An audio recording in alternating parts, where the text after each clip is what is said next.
Hello मेरे दोस्तों, कैसे हैं आप सभी। मैं आशीष आपका स्वागत करता हूं आपके अपने परिवार में। देखिए, जैसे कि इसका टाइटल आपने देखा होगा कि क्विज़ एंड रिवीजन सीरीज़। जी हाँ, ये क्या है, क्विज़ एंड रिवीजन सीरीज़ है। तो आप लोग ढंग से बिल्कुल देखेंगे। देखिए, मैंने कोशिश करी है कि आपको ज़्यादा से ज़्यादा मैं आपको इसमें फ़ायदा दे पाऊँ, आप जितना बेहतर यहाँ से सीख पाएँ, जितना ज़्यादा इलेबोरेट कर पाऊँ, जितना ज़्यादा बता पाऊँ, वो सब कोशिश करी है मैंने इसमें। तो आप इस वीडियो को लास्ट तक देखना। देखिए, आपके लिए बहुत ज़्यादा हेल्पफुल रहेगी और ये पूरी सीरीज आपके लिए ज़बरदस्त होने वाली है। जो लोग अपनी तैयारी में हैं, उनकी तैयारी को जांचने का अच्छा तरीका है और उसे रिवीजन करने का अच्छा तरीका है। चलिए, फिर देरी ना करते हुए शुरू करते हैं अपनी क्लास को। पहला सवाल हमारे सामने है यहाँ पर कि गढ़वाल जो शैली है, उनके सबसे प्रसिद्ध चित्रकार कौन थे। ठीक है, हीरालाल, श्यामदास, मंगतराम, मोलाराम। ठीक, देखिए, आप लोगों ने शायद पढ़ा हो गढ़वाली शैली को, तो यहाँ का जो आंसर हो जाएगा वो क्या हो जाएगा, मोलाराम हो जाएगा। ठीक है, मोलाराम जो थे वो सबसे गढ़वाली शैली के सबसे प्रसिद्ध चित्रकार थे। ठीक है, मोलाराम तोमर। अब बात को थोड़ा ढंग से देखना। देखो, इसी में मोलाराम के बारे में अगर हम थोड़ी और जानकारी करते हैं तो मोलाराम के पापा का नाम था मंगतराम और इनकी मम्मी का नाम था, माता का नाम था राम देवी। ठीक है, मंगतराम और राम देवी के पुत्र थे कौन, मोलाराम जी। और मोलाराम तोमर एक चित्रकार तो थे ही, इसके साथ वो क्या थे, एक लेखक व कवि भी थे। ठीक है, लेखक व कवि भी थे मोलाराम, और इन्होंने अपनी 3 यहाँ पर किताबें लिखी हैं। पहली है गढ़ राजवंश, दूसरी है गढ़ गीता संग्राम और तीसरी है मनमथ सागर। ठीक है, और देखिए, मोलाराम को संरक्षण दिया था, जो सबसे ज़्यादा प्रोत्साहन या संरक्षण देने की बात करी थी वो किसने, जयकृत शाह ने। और ऐसा भी कहा जाता है कि मोलाराम को 60 गांव और 5 रुपये प्रतिदिन का वेतन जयकृत शाह दिया करता था। ठीक है, इसके अलावा देखो, आपने मोलाराम से यहाँ पर एक बात और ध्यान रख सकते हैं कि देखिए, एक तो गढ़वाली शैली को सबसे पहले उजागर करने का जो श्रेय जाता है वो बैरिस्टर मुगंदी लाल को जाता है। इसके अलावा यहाँ मोलाराम को भी सबसे पहले उजागर करने का श्रेय किसे जाता है, बैरिस्टर मुगंदी लाल को जाता है। ठीक है, चलिए, ये बात आपने जान ली। अच्छा, हीरालाल इसमें एक ऑप्शन दिया गया है, हीरालाल।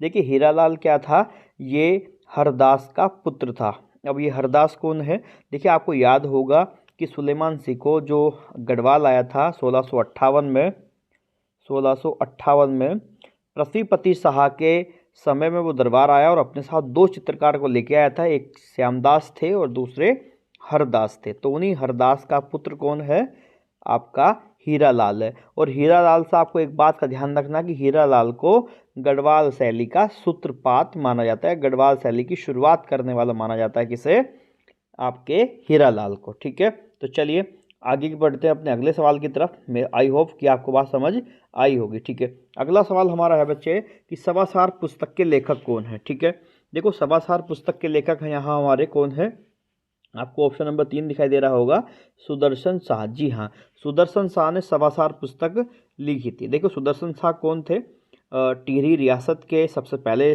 जो सम्राट थे, राजा थे, वो कौन थे, सुदर्शन शाह थे।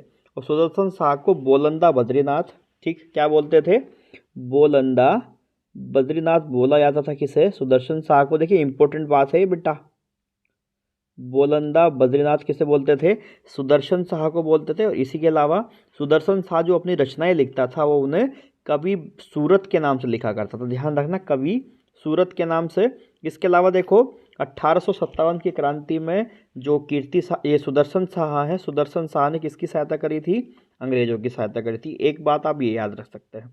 ठीक, इसके अलावा देखो, सभासार अगर मैं बात करूँ तो सभासार पुस्तक को सुदर्शन शाह ने किस वर्ष में लिखा था, ये लिखा गया था बेटे 1828 में इसे लिखा गया था। और 1828 में लिखने के बाद इस सभासार पुस्तक के अंदर बच्चे 7 खंड हैं और ये ब्रज भाषा में लिखी गई है। ये आपको ध्यान रखना है, ब्रज भाषा और 7 खंड इसमें देखने को मिलते हैं। इसके अलावा देखो, आप लोग ये ध्यान रख सकते हैं कि इसमें जो कविताओं के शीर्षक हैं वो किस में है, गढ़वाली भाषा में। किस में बच्चे, गढ़वाली भाषा में। ठीक, तो इतनी बातें आपको यहाँ से ध्यान में रखनी है। ठीक है, चलिए आगे बढ़ते हैं अगले सवाल की तरफ, जो दिया गया है कि बगड़वाल नृत्य किया जाता है, किस निम्न में से किस विकल्पों में बगड़वाल नृत्य किया जाता है। हमें ये बताना है कि कहाँ करा जाता है बगड़वाल नृत्य। देखिए बगड़वाल नृत्य बेटा जो हम करते हैं वो नीति घाटी में करते हैं। कहाँ करते हैं? नीति घाटी। और नीति घाटी कहाँ पड़ती है बेटा? चमोली में पड़ती है। कहाँ पड़ती है? चमोली के अंदर क्या पड़ती है? नीति घाटी पड़ती। अच्छा, नीति घाटी से होकर के एक गंगा बहती है, एक नदी बहती है जिसका नाम आपको चलो मैं बता देता हूँ, धौली गंगा है। क्या नाम है? धौली गंगा। और देखो बगड़वाल नृत्य जो जुड़ता है वो किससे जुड़ता है? वो जीतू बगड़वाल जी से जुड़ता है। और जीतू बगड़वाल आप सभी जानते हैं एक बहुत अच्छे क्या थे? बांसुरी वादक और लोक नर्तक थे। कौन? हमारे जीतू बगड़वाल जी। जीतू बगड़वाल जी ने ही क्या करवाया? उत्तराखंड के अंदर सामूहिक खेती का प्रचलन करवाया। और देखिए पहले इसमें क्या करते थे बगड़वाल नृत्य में कि खेतों में जा करके पहले डांस होता था, फिर उसके बाद वहाँ पर क्या करा जाता था? खेती का काम करा जाता था। सामूहिक खेती का जो श्रेय दिया जाता है उत्तराखंड में, प्रचलन का श्रेय वो जीतू बगड़वाल को दिया जाता है। ठीक। अच्छा, नीति घाटी में आपको एक बात का और ध्यान रखना बेटा कि जो नीति घाटी है कहाँ पड़ती है? चमोली में पड़ती है, आपने बता दिया। यहाँ पे एक पवित्र गुफा है और उसमें तिम्मरसैण महादेव का मंदिर है। किसका?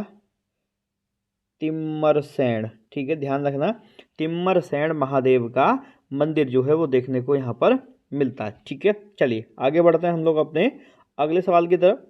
अगला सवाल हमारा है कि उत्तराखंड साइंस एंड टेक्नोलॉजी की ओर से वर्ष 2020 के लिए बेस्ट मेडिकल यूनिवर्सिटी अवार्ड 2020 में किसे सम्मानित किया गया था? देखिए ये बेटा सम्मानित किया गया था एम्स को। ये तो कुछ आपको समझ में भी आ रहा होगा कि एम्स ही इसका सही आंसर होना चाहिए। All India institute of medical है ना, मेडिकल रिसर्च जो होता है एम्स संस्थान, वो क्या है आपका?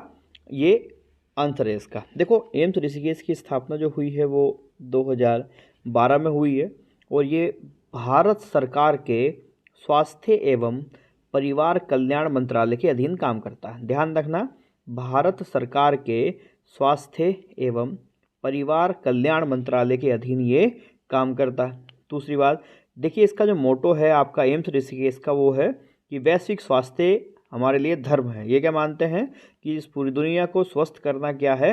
वो धर्म है किसका? एम्स ऋषिकेश का। ठीक है। और दूसरी बात ऑटोनॉमस बॉडी है। ठीक है, मतलब किसी का भी स्वामित्व स्वीकार नहीं करते हैं, अपने फैसले स्वयं लेने के लिए स्वतंत्र है ये आपका एम्स ऋषिकेश। ठीक, आगे की तरफ बढ़े। यहाँ पर अगला सवाल बच्चे है कि कसार देवी मंदिर कहाँ पर है? ठीक है, देखो इम्पोर्टेंट है, पेपर में आया था सवाल और आप लोगों ने शायद करा हो अच्छे से। तो कसार देवी मंदिर कहाँ पे बच्चे लोग ढंग से देखना। देखिए कसार देवी मंदिर जो है वो यहाँ जो एक आपको कश्यप चोटी दिखाई दे रही है, कश्यप चोटी के ऊपर आपको क्या देखने को मिलेगा? कसार देवी मंदिर देखने को मिलेगा आप लोग को। देखो बहुत इंपॉर्टेंट है कसार देवी मंदिर और ये कश्यप चोटी। दूसरी बात, कसार देवी से अगर हम 2-3 बात करें यहाँ पर तो ये एक गुफा मंदिर है। ये क्या है? कसार देवी एक गुफा मंदिर है बेटा। कैसा मंदिर है? गुफा मंदिर है हमारे कसार देवी। इसके अलावा देखिए 1890 में यहाँ विवेकानंद जी ने आकर तपस्या करी थी। किस वर्ष? 1890 में यहाँ पे विवेकानंद जी आए थे, उन्होंने तपस्या करी थी। अच्छा चलिए मुझे कमेंट सेक्शन में बताना आप सभी अगर मेरी बात समझ पा रहे हो तो कि विवेकानंद जी हमारे वो अल्मोड़ा में कुल कितनी बार आए हैं। ठीक है, सवाल को दोबारा से सुन लें कि विवेकानंद हमारे कितनी बार अल्मोड़ा में पधारे थे, आए थे। ठीक, देखिए यहाँ से कसार देवी से एक मोस्ट इम्पोर्टेंट सवाल जो मुझे लगता है कि हो सकता है वो ये है कि यहाँ पे कसार देवी में ना इसके समीप ही एक शारदा मठ है। क्या है? शारदा मठ। और वो स्त्री सन्यासियों द्वारा स्थापित करी गई है। ठीक है, ये खास बात उसकी है। किसके द्वारा? स्त्री सन्यासियों द्वारा वो क्या करी गई है? स्थापित करी गई है। ये खास बात है किसकी? शारदा मठ की, तो ध्यान रखना। देखो इसके अलावा मैं आपको बताऊँ, यहाँ पे आप देख सकते हैं कि जो ये कसार देवी वाला मंदिर है ना, इसकी खास बात जो एक ये कश्यप चोटी जो है इस पे 1960 के आसपास एक हिप्पी आंदोलन चला था बेटा। क्या सा? हिप्पी आंदोलन। इसमें क्या होता था कि ये कहते हैं कि ये कश्यप चोटी जो है ये बहुत ही सुंदर है। तो यहाँ पे विदेशी सैलानी आते थे, विदेशी लोग आते थे तो उन्हें यहाँ आने से रोका जाता था। इसलिए यहाँ के जो स्थानीय लोग हैं वो उन्हें क्या क्या क्या बुलाते थे? हिप्पी हिप्पी क्या क्या बुलाते थे। तो तब से ये हिप्पी आंदोलन के नाम से प्रचलन में यहाँ पर देखा जाता है। ठीक है, तो चलिए आगे बढ़े। ये बात आई थिंक आपको समझ में आई होगी। चलिए अगला सवाल हमारा है कि गढ़वाल व कुमाऊं के पर्वतीय क्षेत्र में हाथ से बने कागज के प्रयोग का वर्णन किया गया है। ठीक है, हाँ बेटा इसका जो सही आंसर हो जाएगा बच्चे वो वाल्टन हो जाएगा। ठीक है, आप ध्यान रख सकते हैं वाल्टन। वाल्टन इसका क्या है?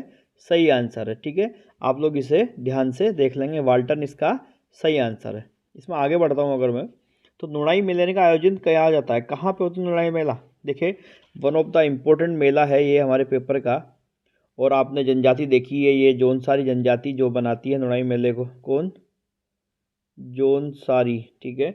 जौनसारी जनजाति बनाती है नुणाई मेले को, और ये कहाँ पे लगता है? और आप सभी जानते हैं जौनसारी जो है वो इसका अधिकतम क्षेत्र कहाँ पे देखने को मिलता है? देहरादून वाले इलाके में, ठीक है। देहरादून वाले इलाके में आपको ज़्यादा देखने को मिलेगा जौनसारी नुणाई मेला। इसके अलावा देखो, देहरादून के जो लाखा मंडल वाला इलाका है वो, और उसी में ही जगह पड़ती है बटाड़ मानथात, ठीक है, ध्यान रखना। बटाड़ मानथात जो है इसमें जगह पड़ती है, वहाँ पर मेला लगता है। इसके अलावा नुणाई मेला जो लगता है वो सावन महीने में लगता है, और ख़ासकर भेड़ पालकों द्वारा या भेड़ पालकों के लिए बनाया जाता है ये त्योहार। और कहते हैं कि इस मेले में, नुणाई मेले के अंदर क्या करते हैं कि भेड़ पालक जो पहले भेड़ चराने जाया करते थे वो वापस आ जाते हैं, और उनकी खाल निकाली जाती है, और खाल निकाल के, उसे खाल का मतलब ऊन निकाली जाती है, और ऊन निकाल करके वो यहाँ पर शुरुआत करी जाती है, ठीक है। दूसरी बात ध्यान रखेंगे, देखो आपने खत सुना है कि हमने ज़मीन को कुछ हिस्सों में बांट दिया था जिसमें खत भी था। तो बोंदूर जगह पड़ती है या बोंदूर खत पड़ता है इस मेले के अंदर। बोंदूर खत के लगभग 24 गांव हैं जो इसमें हिस्सा लेते हैं। इसके अलावा जब मैंने अभी बताया कि यहाँ भेड़ पालक अपने घर लौटते हैं वापस नुणाई वाले मेले के दिन, तो वहाँ आटे और गुड़ के रोट तैयार करे जाते हैं, ठीक है। आटे व गुड़ के रोट बनाए जाते हैं, और उन रोटों को बोलते हैं सेरुवा। क्या बोलते हैं? सेरुवा, ठीक। उन्हें क्या बोलते हैं? सेरुवा बोला जाता है। और कहते हैं कि सबसे पहले वो जो रोट बनाए हैं आटे व गुड़ के, वो सबसे पहले भेड़ पालकों को दिए जाते थे, ठीक है। तो ये आप लोगों ने ध्यान से देखा नुणाई मेला, उससे संबंधित कुछ बातें थी जो मैंने आपके साथ डिस्कस करी। आगे बढ़ते हैं कि भारत में जीएसटी पारित करने वाले राज्यों में उत्तराखंड का स्थान है, ठीक है। देखिए, GST goods and service tax, जिसे मैं बोलता हूँ वस्तु एवं सेवा कर, ये सबसे पहले जो पारित करा गया था वो किसके द्वारा करा गया था? ये असम के द्वारा पारित करा गया था बच्चे। और सबसे लास्ट में किसके द्वारा? जम्मू एंड कश्मीर के द्वारा, ठीक। उत्तराखंड की स्थिति क्या थी बेटा इसमें? उत्तराखंड की स्थिति थी बच्चे 5वां नंबर, ठीक है। उत्तराखंड ने जब जीएसटी को पारित करा तो ये 5वां राज्य बना। और देखिए, भारत सरकार ने जीएसटी को कब लागू करा था बच्चे? 2017 में उसे लागू कर दिया गया था जीएसटी को भारत के अंदर, ठीक। आई थिंक बात समझ में आई होगी। आगे बढ़ते हैं। भेलछड़ा जलप्रपात कहाँ पे है? देखो, भेलछड़ा जलप्रपात जो आपका है वो बिल्कुल जनपद जो पिथौरागढ़ है उसकी सीमा पे लगता है। और इसके अलावा नेपाल से सीमा साझा करने वाले इलाकों में जो आपका कौन है? पिथौरागढ़ है। और ये इसकी जो सीमा बनती है वो नेपाल से बनती है, और वही नेपाल के साथ सीमा से ये साझा करते हुए यहाँ पर आपको भेलछड़ा जलप्रपात देखने को मिल जाएगा। तो सही आंसर हो जाएगा बच्चे मेरे, जनपद पिथौरागढ़ इसका सही आंसर हो जाएगा। उत्तराखंड की प्रथम आधिकारिक भाषा कौन सी है? ठीक है, मेरे हिसाब से बिल्कुल आसान सवाल है। उत्तराखंड की पहली जो ऑफिशियल लैंग्वेज है बच्चे वो कौन सी है? वो हिंदी है, ठीक है। कौन सी है? हिंदी है। और देखिए, अगर आप इसी में देखना चाहो तो उत्तराखंड की जो दूसरी ऑफिशियल लैंग्वेज है वो कौन सी है? वो संस्कृत है, ठीक है। संस्कृत है। ये कब से घोषित करी गई थी बच्चे? 2010 से इसे घोषित करा गया था, ठीक है। अच्छा, आप लोगों ने देखा होगा कि भारत की आधिकारिक भाषा भी क्या है? वो हिंदी है। और हिंदी को आधिकारिक भाषा कब घोषित करा गया था? 14 सितंबर 1949, ठीक है। कब? 14 सितंबर 1949 को उसे क्या बनाया गया था? एक आधिकारिक भाषा के तौर पर भारत में इसे माना गया था, ठीक है। याद कर सकते हैं, 14 सितंबर 9वां महीना ही होता है, तो 14/9, तो आप याद कर सकते हैं 14/9 1947, ये इसका आंसर हो जाएगा, ठीक। दूसरी बात देखो, 14 सितंबर को इसीलिए क्या बनाते हैं बच्चे? संविधान दिवस के रूप में मनाया जाता है। ये बात भी ध्यान रखेंगे। हिंदी दिवस, और संविधान दिवस तो 24 नवंबर को बनाते हैं, तो आप ठीक है, तो आप ध्यान रख सकते हैं 26 नवंबर को मनाते हैं संविधान दिवस, 26 नवंबर को। दूसरी बात, ये आपका हिंदी दिवस के रूप में मनाया जाता है, ठीक। इसके अलावा देखो, हिंदी की बात करें तो भारतीय संविधान के भाग 17 जो है, 17 भाग में आपको हिंदी देखने को मिलेगी। और आर्टिकल 343 से 351 तक आपको क्या मिलेगा? आपको हिंदी का प्रावधान देखने को मिल जाएगा। हिंदी से संबंधित प्रावधान जो है वो देखने को मिलेंगे, ठीक। चलिए आगे बढ़ते हैं। इसके आगे है कि जो आपका झंडा मेला है वो झंडा मेला जो है वो उसका आयोजन किस सिख गुरु के जन्म दिवस पर करा जाता है। ठीक है, देखिए झंडा मेला का जो आयोजन है वो किस सिख गुरु के जन्म दिवस पर करा जाता है बच्चे।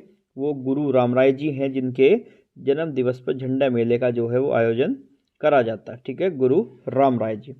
इसके अलावा देखो गुरु रामराय जो थे वो सिखों के 7वें नंबर के गुरु थे बच्चे, और 1676 में कहाँ आए थे, देहरादून में आए थे। इसके अलावा उस समय जो नरेश थे वो फतेह शाह जी थे, और फतेह शाह ने इन्हें 3 गांव जो थे वो दान में दिए थे, आप ध्यान रख सकते हैं।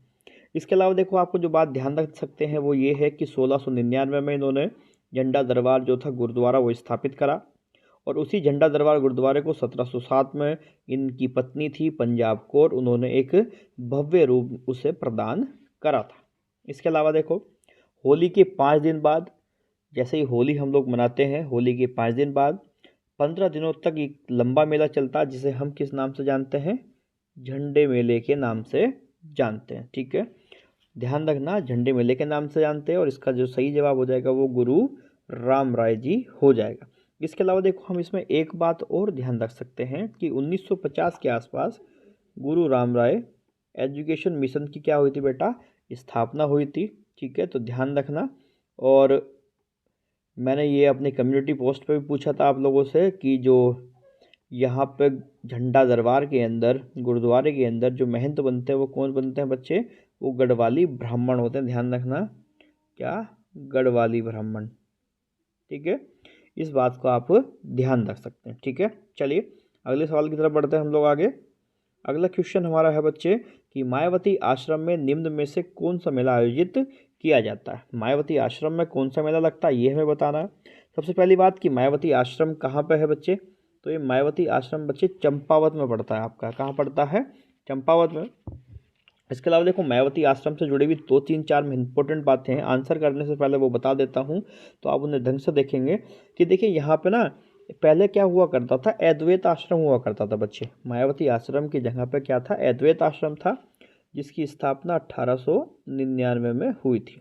ठीक है, स्थापना करने वाले कौन थे, स्वामी जी के एक शिष्य थे जिनका नाम स्वामी स्वरूपानंद था। उनके सहयोग से, ध्यान रखना कई बच्चे गलती करते हैं इसमें कि ये यही लगा देते हैं कि अद्वैत आश्रम की स्थापना स्वरूपानंद जी ने करी है, लेकिन ऐसा नहीं है, इनका केवल सहयोग है। और जो जेम्स हेनरी सेवियर और उनकी पत्नी चार्लेट सेवियर जो थे, जेम्स सेवियर और चार्लेट सेवियर जो थे, इन दोनों ने क्या है मिल करके इस आश्रम को स्थापित करा था। इसके अलावा देखो फिर बाद में विवेकानंद जी यहाँ भी थे, उन्हें आध्यात्मिक शांति भी कहाँ प्राप्त हुई है, मायावती आश्रम में प्राप्त हुई। इंपॉर्टेंट बात है, मायावती आश्रम में ही विवेकानंद को आध्यात्मिक शांति प्राप्त हुई है।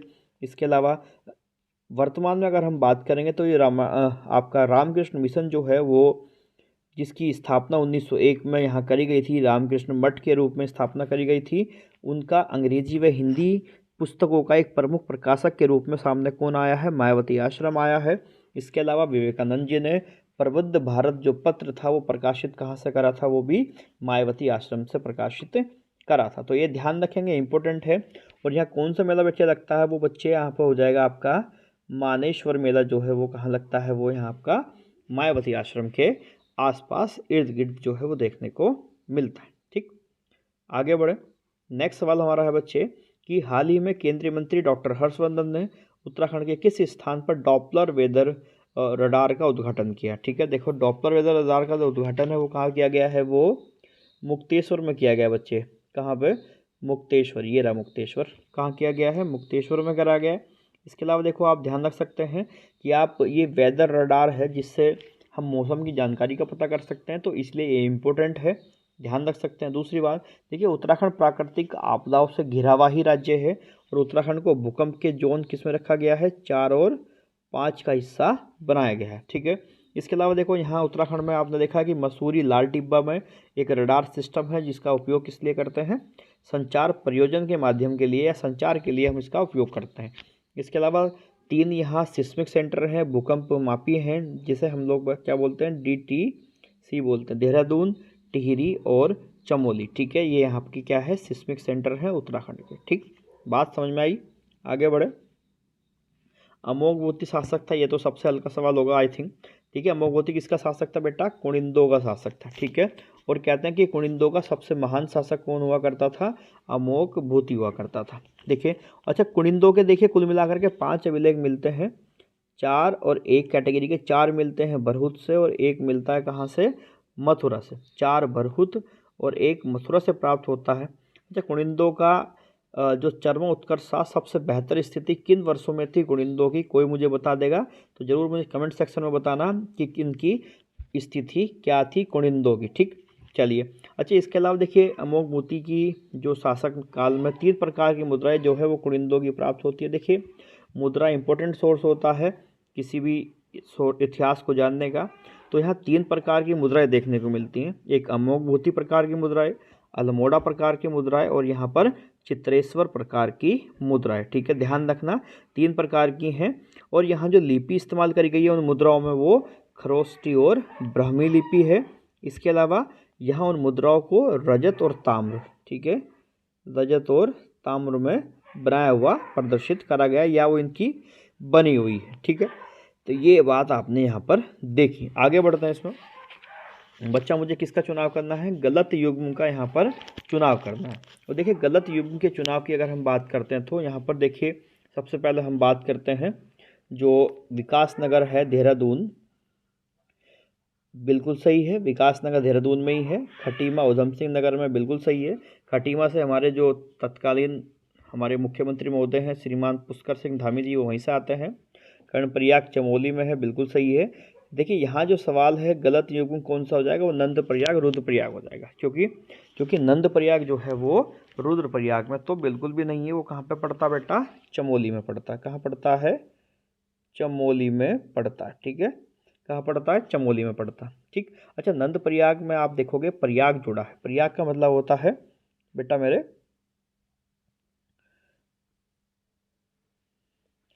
प्रयाग का क्या मतलब होता है, प्रयाग का मतलब होता है बच्चे कि 2 नदियों का संगम। ठीक है, यहाँ पे कौन कौन सी 2 नदी मिलती हैं, ऊपर से आती है अलकनंदा और नीचे से आकर मिलती है इसमें नंदाकिनी। ठीक है, तो दोनों का संगम होता है नंद प्रयाग में। इसके अलावा मैंने देखिए अपने चैनल के ऊपर बहुत अच्छे से मैंने पंच प्रयागों को इलेबोरेट किया है, तो आप अपने चैनल पर वीडियो मिल जाएगी आपको। जो हमारा जिला सीरीज़ है ना उसकी प्लेलिस्ट में जाओगे आप तो वहाँ पर मिल जाएगी, ध्यान रखेंगे। इसके अलावा देखिए आपकी क्लासेस चल रही हैं, लगातार क्लासेस आ रही हैं उत्तराखंड की जीएस की। जीएस बहुत अच्छे से पढ़ाया जा रहा है। जल्द ही आपकी हिंदी की क्लासेस शुरू होने वाली, हिंदी और रीजनिंग की, तो आप उन पर भी अपनी नज़र रखेंगे। देखिए क्लास चलेगी दमदार तरीके से, अच्छे से पढ़ाई होगी। ठीक है, बस आप अपनी मेहनत करते रहिए मन लगा करके। ठीक, देखिए इसमें अगर आगे बढ़ते हैं बच्चे हम, तो हम देख पाएंगे कि यहाँ देखो नंदप्रयाग से ना बच्चे, एक जो हमारा नेशनल हाईवे 7 है वो कहाँ से गुजरता है, वो नंदप्रयाग से गुजरता है और आगे ऊपर बद्रीनाथ तक जाता है। तो ये बात ध्यान रख सकते हैं आप। इसके अलावा देखो कर्णप्रयाग है, कर्णप्रयाग में कौन सी मिलती है, पिंडर मिलती है, किससे, अलकनंदा से। ठीक है, तो ध्यान रखने वाली बात है, इंपॉर्टेंट बात है, कई बार पेपर में सवाल यहाँ से बनता है। ठीक, आगे बढ़े तो इसमें बताएगा कि कौन सा तर्क प्रधान गीत है। ठीक है, कौन सा गीत जो है वो तर्क प्रधान है। आई थिंक हमने बहुत अच्छे से देखा था। देखो यहाँ पर कुलाचार गीत की बात करी गई बेटा। कुलाचार गीत किसे बोलते हैं, ये कुलाचार गीत वो तो होते हैं बच्चे कि जो ना किसी अपने यजमान के यहाँ जा कर के गाए जाते हैं, मतलब मांगलिक अवसर पर जो गीत गाए जाते हैं, खासकर ओली और जो बद्दी जाति के लोग हैं वो इसे गाते हैं। और ये क्या करते हैं, जो इनके यजमान होते हैं, जो इनके कहते हैं ना कि जो जिनके यहाँ ये पूजा पाठ करने का काम करते होंगे, उनके यहाँ जा कर के मांगलिक अवसरों पर वो गाते हैं। ठीक है, कुलाचार गीत। इसका मतलब ये तर्क प्रधान गीत तो नहीं है। ठीक है, तो ये हमारा आंसर नहीं होगा। दूसरा चूरा गीत बेटा क्या होता है, देखो चूरा गीत बच्चे वो होता है कि जो वृद्ध पशुचारक होते हैं ना, वो अपने जो नए नए बच्चे होते हैं, नए नए पशुचारक होते हैं, उन्हें सिखाने के लिए गाते हैं, तो वो होते हैं हमारे चूरा गीत। तो इसका आंसर बेटा यहाँ पे बैर गीत हो सकता है। बैर गीत हो सकता है, क्या बैर गीत ही है, क्योंकि यही तर्क प्रधान गीत है और इसमें क्या करते हैं, एक दूसरे से वाद विवाद करते हैं। ठीक है, बैर गीत में, तो इसका सही आंसर होगा बैर गीत। ठीक, इसके अलावा देखो इसमें गीत हैं, हम अलग से सब कुछ देख सकते हैं, वहाँ पढ़ाऊंगा भी मैं चैनल पे, आप बिल्कुल बने रहेंगे हमारे साथ। देखो एक पटगीत होता है, पटगीत बच्चे क्या होता है, उपदेशात्मक गीत होता है। ठीक है, वो क्या होता है, उपदेशात्मक गीत होता है। आगे बढ़े, इसमें बताना बच्चे कि काली और गोरी नदी के संगम पे कौन सा स्थल है? ये देखो इंपॉर्टेंट है, मेरे हिसाब से 1000 बार कम से कम कर लिया होगा आप लोगों ने ये, ठीक। तो इसका सीधा सीधा आंसर क्या हो जाएगा? जोलजीबी हो जाएगा, ठीक। लेकिन जोलजीबी आपको बताना है कि मेला कहाँ लगता है बच्चे? पिथौरागढ़ में लगता है। पहली बात तो आपको ये जाननी है। दूसरी बात, ये एक तरीके से व्यापारिक मेला था, ठीक है, जिसमें तिब्बत, नेपाल और भारत तीनों का संयुक्त व्यापार चला करता था। लेकिन जो चीन का आक्रमण हुआ तिब्बत पर, उसके बाद से इस मेले की कमर बिल्कुल टूट सी गई है, ठीक। कहते हैं ये मेले की जो शुरुआत हुई है वो गजेंद्र बहादुर ने करवाई 1914 के आसपास। किसने? गजेंद्र बहादुर जी ने। और ये माना भी जाता था कि ये 14 नवंबर को ही ये आपका बाल दिवस के अवसर पर ये मेला लगता था, ऐसी मान्यता भी है। और देखिए ऐसा भी कहा जाता है कि यहाँ पहले ये घोड़ों के लिए बड़ा फेमस था, कि इस मेले में जो थे वो घोड़े जो थे वो बेचे खरीदे जाते थे। तो ये भी बात आप लोग ध्यान रख सकते हैं। इसके अलावा आगे बढ़ते हैं। इसमें देखिए, इसमें बताया गया है कि निम्नलिखित में से कौन मतलब जौनसारी जनजातियों के प्रमुख नृत्य है, ठीक है। इंपॉर्टेंट है, बड़ा सीधा सीधा। देखिए सबसे ज़्यादा इंपॉर्टेंट प्रमुख नृत्य कौन सा बेटा? यहाँ जो है वो हारुल है। कौन सा है? हारुल सबसे प्रमुख नृत्य है। अब देखो हारुल नृत्य जब करा जाता है तो इसके एक वाद्य यंत्र बजना अनिवार्य होता है, जिसे क्या बोलते हैं? रामतुला, ठीक है। रामतुला वाद्य यंत्र बजते हैं और हारुल नृत्य को क्या बोलते हैं? प्रात नृत्य कह के भी संबोधित किया जाता है। तो ये ध्यान रख सकते हैं। इसके अलावा देखो जौनसारी जनजाति की यहाँ बात हुई है, देहरादून वाले क्षेत्र में मिलेगी। और जौनसारी के कई सारे इसके क्या है? प्रमुख नृत्य हैं, जैसे जंगबाजी नृत्य है जो ये बिस्सू मेले में करते हैं। इसके अलावा तांदी करते हैं और अंडे गंडे नृत्य भी जौनसारी जनजाति के लोग आपको करते हुए मिल जाएंगे, ठीक है, ध्यान रख सकते हैं। अगला सवाल है हमारा कि टीबी सैनिटोरियम कहाँ है? देखिए टीबी सैनिटोरियम इंपॉर्टेंट है। ये कहाँ पड़ता है बच्चे? भवाली में पड़ता है। तो आप ध्यान रखेंगे कहाँ पड़ता है? भवाली, नैनीताल के अंदर पड़ता है। देखो नैनीताल ऑप्शन में है, लेकिन क्या है कि भवाली पर्टिकुलर ऑप्शन दिया गया है, इसलिए आंसर क्या हो जाएगा? भवाली या भुवाली भी मिल जाएगा। तो ये ध्यान रखना। अच्छा देखो इस टीबी सैनिटोरियम की खास बात क्या है? एक तो स्थापना की अगर हम बात करें तो इस स्थापना इसकी कब हुई है? 1912 में हुई है। दूसरी बात, यहाँ जो हमारे तत्कालीन प्रधानमंत्री थे, मतलब आपके 1960, 50, 47 ना, उस समय के हमारे जो मुख्य ये प्रधानमंत्री महोदय थे जवाहरलाल नेहरू जी, उनकी पत्नी थी कमला नेहरू। तो कमला नेहरू अपनी टीबी की इलाज के लिए यहाँ पर आई थी। तो ध्यान रख सकते हैं, ठीक है। जब पत्नी का इलाज चल रहा था उस समय देखिए जवाहरलाल नेहरू ने क्या किया था? अपने आप को कुछ समय के लिए अल्मोड़ा जेल में रहे थे वो, ठीक है। और लगभग अल्मोड़ा जेल में वो 2 बार रहे हैं, एक बार 1938-39 के आसपास और एक बार 1945 के आसपास। तो इस तरीके से ये 2 बार रहे हैं। तो कुल मिलाकर जो जेल में रहे वो कितनी जेल में रहे? अल्मोड़ा जेल में 317 दिन वो इस जेल के अंदर बिता के गए। और कहते हैं कि इसी जेल के अंदर उन्होंने जो एक अद्भुत उनकी किताब है the discovery of India, Bharat की खोज के कुछ पेज भी लिखे थे। किसने? जवाहरलाल नेहरू जी ने। इसके अलावा देखो ध्यान रखेंगे एक बात कि जो टीबी होते हैं ना, टीबी, तो कहते हैं कि टीबी की बीमारी में अगर चीड़ के पेड़ों से हवा छन के आती है ना तो वो बहुत अच्छी होती है, ठीक है। और यहाँ पर ये जो आपका टीबी सैनिटोरियम भवाली में है, बिल्कुल चारों तरफ इसके क्या है? वो चीड़ के पेड़ हैं, इसलिए ये टीबी के मामले में बहुत ज़्यादा फेमस माना जाता है। आज भी दूर दूर से लोग यहाँ पर आते हैं, ठीक है। चलिए नेक्स्ट है और हमारा ये लास्ट सवाल है कि उत्तराखंड के किस जनपद में सर्वाधिक चावल मिलते हैं, ठीक है। यह चावल मिल है। तो आप ध्यान रखना, इसका सही आंसर हो जाएगा उधम सिंह नगर है। बहुत अधिक हैं दूसरे जिलों की संख्या में, सबसे ज़्यादा धान पैदा भी यही होता है। तो आप ध्यान रखेंगे उधम सिंह नगर इसका सही आंसर हो जाएगा, ठीक है। इस प्रकार से आपने देखी सारी वीडियो, आपने मेरे अच्छे से देखा होगा, सुना होगा, आपने पूरे सवाल देखे होंगे। तो इसी तरीके से हम आपको लगातार मिलते रहेंगे, लगातार चीज़ें देता रहूँगा। आप बस मेहनत करिए, ठीक है, मेहनत करिए, मेहनत का फल हमेशा मीठा होगा और एक दिन हम सब जीतेंगे। चलिए फिर इसी शब्दों के साथ मैं आज की क्लास का यहीं पर समापन करता हूँ। क्लास आपको कैसी लगी? कुछ समझ में आया या इसमें क्या सुधार होने चाहिए या क्या कुछ बेहतर हो सकता है? तो आप मुझे ज़रूर कमेंट सेक्शन में बताएंगे। तो चलिए मिलते हैं फिर हम लोग अपनी अगली क्लास में। तब तक के लिए बहुत बहुत धन्यवाद आप सभी का।